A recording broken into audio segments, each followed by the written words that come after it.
Kita akan melanjutkan pembahasan soal yang masih berkaitan dengan consumer surplus, producer surplus, dan deadweight loss, yaitu kita lanjut ke soal nomor 35.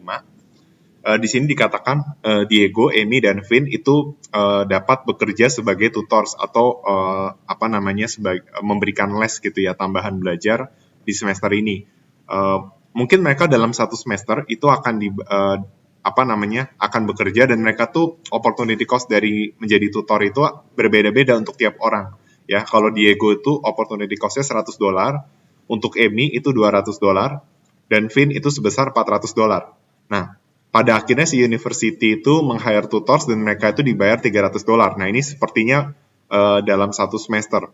Nah, yang ditanya adalah berapakah besarnya producer surplus. Nah, di sini kita perlu tahu sebelum menghitung producer surplus untuk kasus seperti ini.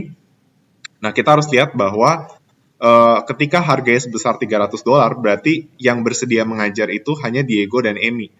Nah, kenapa Vin tidak bersedia untuk menjadi tutor? Karena opportunity cost-nya dia itu lebih besar daripada harga yang dibayarkan. Seperti itu. Nah, padahal kita asumsikan dia ini sebagai orang yang rasional, sehingga dia tidak akan mengambil sebuah kesempatan apabila itu tidak menghasilkan lebih besar daripada opportunity cost, artinya dia rugi. Ya, berarti Vin tidak ikut mengajar, yang mengajar itu hanya Diego dan Amy. Nah, berarti producer surplus itu kan berarti harga yang ditetapkan dikurangi dengan opportunity cost dari masing-masing individu. Atau kita bisa sebut sebagai minimum price. Nah, berarti 300 dikurang 100 tambah 300 kurang 200. Maka kita dapat hasilnya jawabannya adalah sebesar $300. Seperti itu. Oke? Nah, sekarang kita lanjutkan ke soal nomor 36. Ya, Gavin bekerja sebagai full time sebagai gardener dan dia dibayar $300 per minggu. Nah, ketika gardener itu harganya meningkat, maka si Gavin ini nanti akan dibayar sebesar $400. Dan ternyata sekarang yang jadi gardener itu nggak cuma Gavin, tapi ada Hector juga. Jadi kalau tadinya ada satu individu, sekarang ada dua, yaitu Gavin dan Hector. Nah, yang ditanya adalah berapa peningkatan producer surplus ketika harganya meningkat. Nah, di sini kita sama sekali tidak dikasih tahu informasi berapakah opportunity cost dari Gavin dan opportunity cost dari si Hector. Tapi yang jelas, yang kita tahu adalah Gavin itu ketika tadinya $300, kita bisa asumsikan producer surplusnya itu 0 atau berapapun, tapi intinya dia mau bekerja. Oke. Tapi sekarang naik jadi 400, berarti logikanya apa? Producer surplus dia itu naik sebesar $100. Gitu. Nggak peduli mau tadinya producer surplusnya berapapun, itu bebas. Misalnya misalnya Gavin itu opportunity cost-nya 200, berarti kan 300 kurang 200 adalah 100. Nah, terus 400 dikurang 200 adalah 200. Nah, intinya tetap sama, peningkatan untuk Gavin itu $100. Seperti itu. Nah, sedangkan si Hector-nya ini sekarang mau jadi gardener. Nah, kita juga nggak tahu berapa persisnya opportunity cost dari si Hector. Tapi yang jelas, ketika harganya 300, dia belum mau bekerja. Dia baru mau bekerja ketika harganya itu yang kita tahu adalah sebesar 400, atau bisa pas 400, bisa di atas 300. Intinya dia mau bekerja, si Hector ini opportunity cost-nya di antara 300 sampai 400 gitu. Nah, asumsikan si Hector itu opportunity cost-nya 300. Berarti tambahan surplusnya 0. Tapi kalau dia sampai 400, kalau opportunity cost-nya 300, berarti tambahan surplusnya 100. Tapi kalau opportunity cost-nya 400, berarti tambahan surplusnya 0. Nah, berarti maksimal producer surplus itu 200, tapi minimumnya 100. Makanya bisa kita simpulkan bahwa peningkatan producer surplus ketika harga dari gardeners itu meningkat adalah di antara 100 sampai $200. Jadi kita tetap bisa mencari nilai perubahan producer surplus sekalipun kita nggak tahu informasi opportunity cost-nya, seperti itu. Oke? Nah, sekarang ini soalnya sudah mulai pendekatan kurva ya. The supply curve itu adalah 2P. Jadi, nah ini kasus ini adalah perusahaan ini tidak memiliki opportunity cost-nya setara dengan 0, jadi seperti ini kurvanya. Ini P, ini Q. Nah, dikatakan bahwa market price itu 10. Berarti misalnya di sini 10. Nah, berapa key ketika P itu 10? Gampang ya, kita tinggal masukin aja P-nya 10, nanti dapat key-nya itu 20. Nah, intinya adalah kita diminta untuk mencari berapa produser surplus ketika harga di pasar 10. Nah, logikanya dia pasti dapat surplus. Kenapa? Karena dia opportunity cost-nya itu sekitar 0. Nah, berarti daerah produser surplus itu yang ini. Antara 0 sampai 2, sorry, yang ini.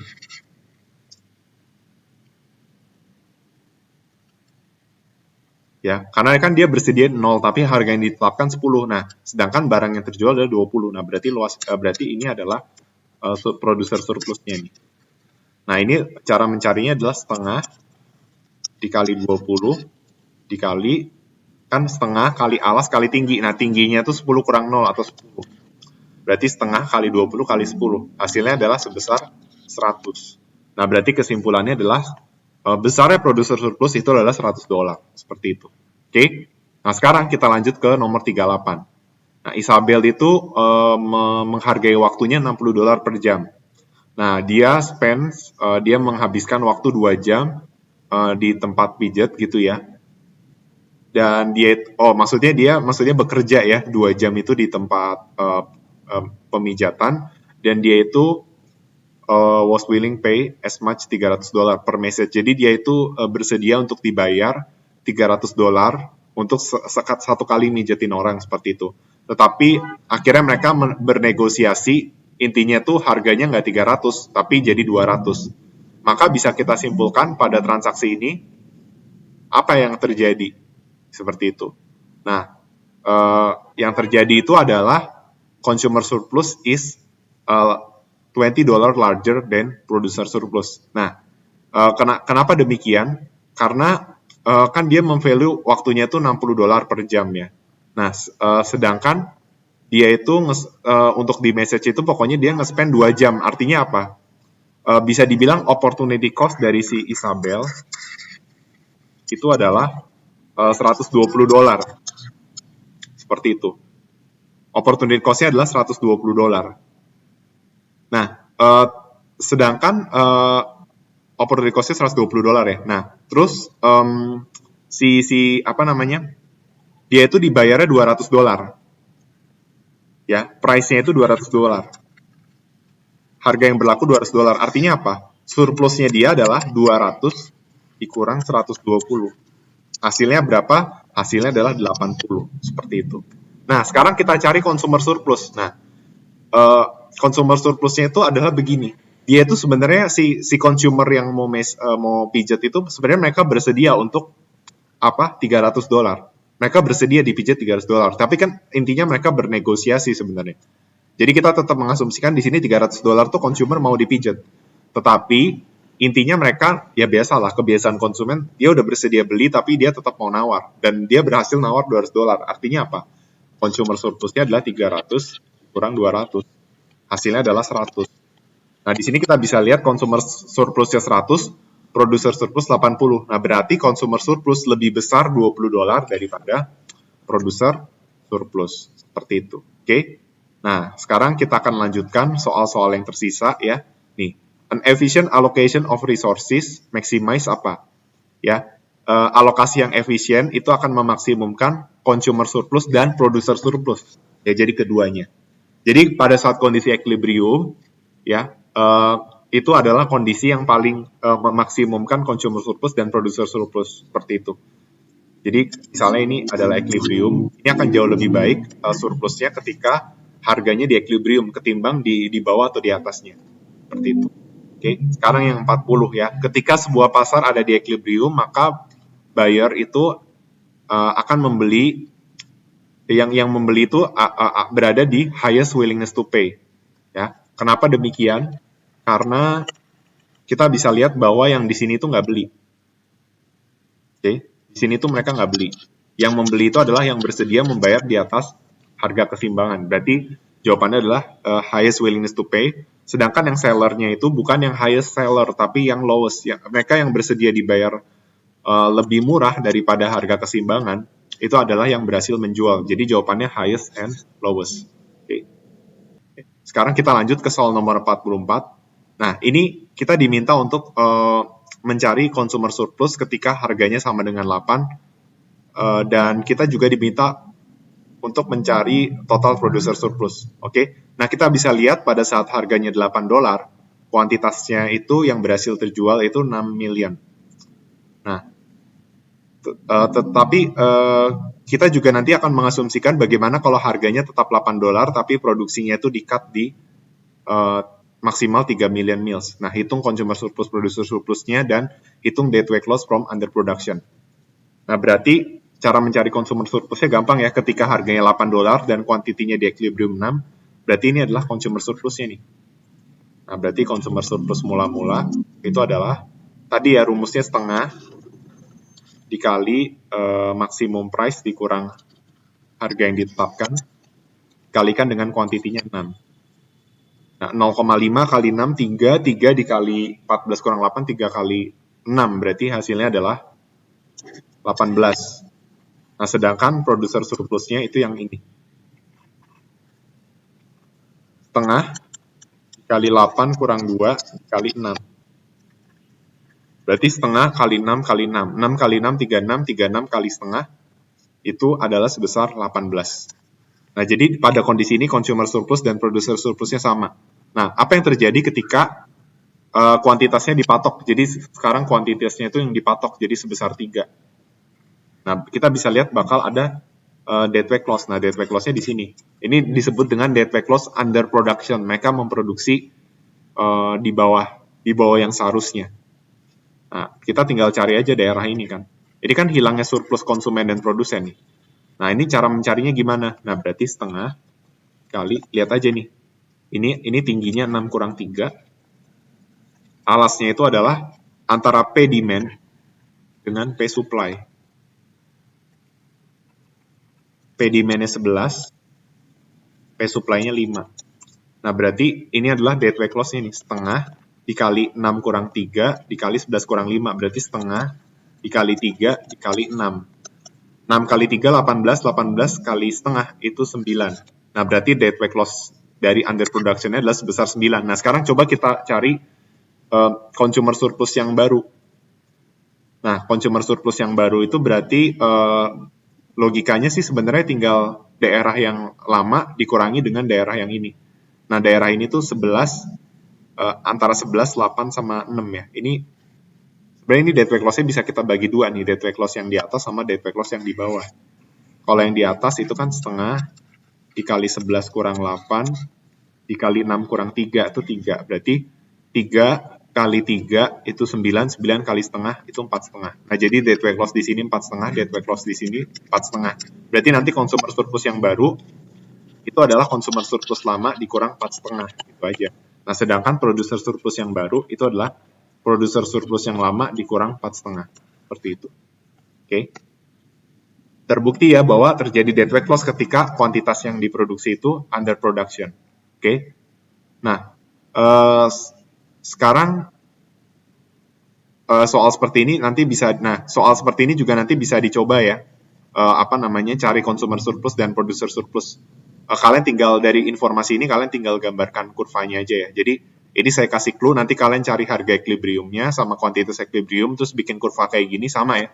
Nanti consumer surplusnya itu adalah daerah yang ini, dan producer surplusnya ini adalah daerah yang ini, seperti itu. Oke. Nah, jadi saya rasa untuk deadweight loss, consumer surplus, dan producer surplus itu sudah cukup jelas. Nah, dan sekarang yang penjelasan terakhir adalah saya ingin menjelaskan apa yang akan terjadi jika seandainya demand dan supply itu bergeser secara bersamaan. Ya, apa yang terjadi jika demand dan supply itu bergeser secara bersamaan? Di chapter sebelumnya kita udah jelasin apa yang terjadi kalau misalnya demand geser ke sebelah kanan, dampaknya terhadap harga keseimbangan gimana, kuantitas keseimbangan gimana, itu gampang ya. Teman-teman bisa gambarkan misalnya ini demand, ini supply, terus demand-nya begini. Nah, ini kan kelihatan ya harganya naik, kuantitasnya juga naik. Nah, tapi apa yang terjadi kalau misalnya keduanya bersamaan? Nah, cara pola pikirnya seperti ini ya. Pola pikirnya seperti ini. Jadi misalnya nih, ketika demand itu bergeser ke sebelah kanan,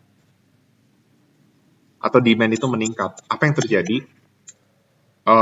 Tadi harga meningkat, jadi demand meningkat, supply tetap. berarti harga meningkat, kuantitas itu naik. Kalau kalian bingung, kalian gambar aja kurvanya.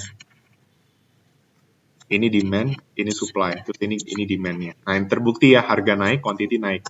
Nah, tapi apa yang terjadi kalau supply naik, demand-nya tidak berubah? Nah, ini harga turun, kuantitasnya naik. Nah, berarti kalau ditanya nih, apa yang terjadi jika demand naik dan supply naik secara bersamaan? Berarti jawabannya apa?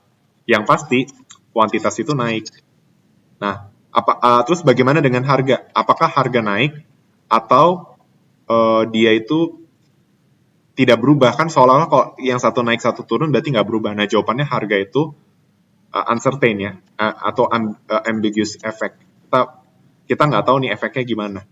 Nah, bagaimana kita bisa tahu harganya itu pada akhirnya tidak berubah, naik atau turun? Nah, logikanya gini, kalau sampai harganya naik, ingat, kenaikan harganya disebabkan oleh pengaruh peningkatan demand. Berarti kalau sampai harga, ketika demand naik, supply naik, harganya itu naik, berarti kita bisa menyimpulkan bahwa persentase perubahan demand itu lebih besar daripada persentase perubahan supply.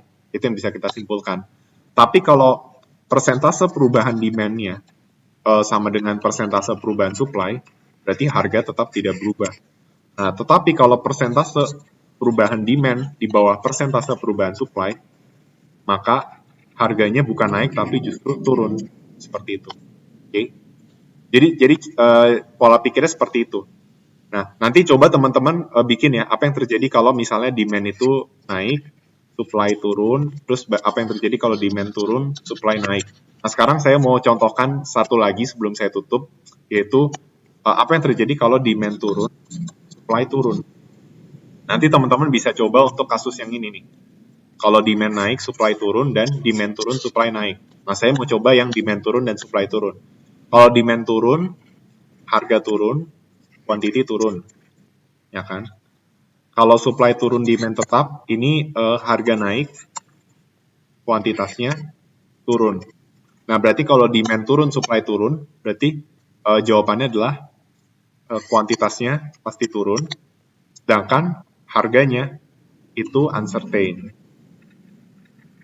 Nah, kalau berarti kita bisa lihat nih, kalau sampai harganya turun, itu disebabkan karena demand-nya, persentase perubahan demand lebih besar dari persentase perubahan supply.